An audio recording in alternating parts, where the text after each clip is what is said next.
can talk in this video about two examples of how music critics affected Heifetz. One, a very negative example, and the other, a very a positive example on Heifetz, shall we say. So this is Herbert Axelrod's book. It's not necessarily a well-rated book in all quarters, but it's a pretty useful book to have just for many Heifetz references. And so the critic that Heifetz definitely didn't appreciate was Virgil Thomson. So here on page 419, and you look in the index as well, there's other pages about Virgil Thomson, but here he basically says that describes Heifetz as a frivolous artist. Don't think Virgil Thomson was a big fan, to say the least. And the most horrible review from him dated from 1940, when Virgil Thomson described Heifetz playing as like silk underwear music. Silk underwear music. It's almost describing Heifetz as sleazy, isn't it? And Heifetz never forgave that music critic for that. Just a horrible thing to say. Who cares if he didn't like Heifetz anyway? Hopefully most people would have just ignored what he said,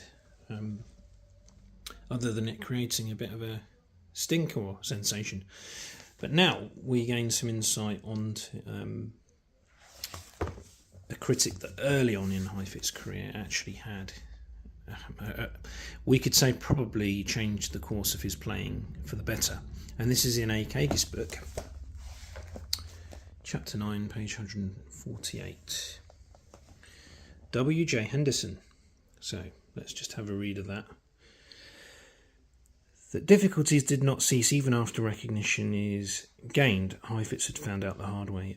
As he acknowledged in a public statement, he had had a serious crisis in 1921 after W.J. Henderson, music critic for the New York Sun, criticised him for a certain lack of depth that had begun to creep into his playing, and also for his tendency for superficial brilliance.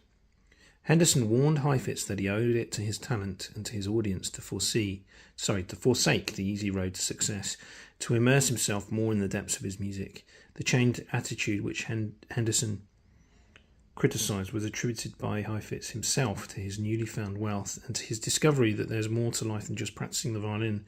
The more he pursued this discovery, the more superficial his music had become. Page 149. Having been brought up as a pampered child and adulated, spoiled youth, don't think so. He was worked like a dog. But anyway, A.K. is entitled to opinion. He took Henderson's review much harder than more hardened artists might have done. In fact, the review thoroughly crushed him.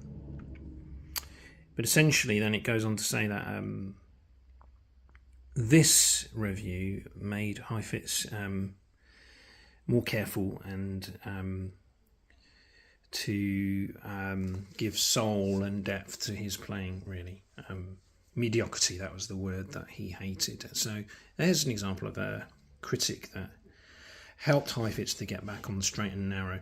Probably not many negative critics that he would have listened to in his career, but yeah, this one from W.J. Henderson stands out. Interesting stuff. He took it on the chin and became all the better a player for it.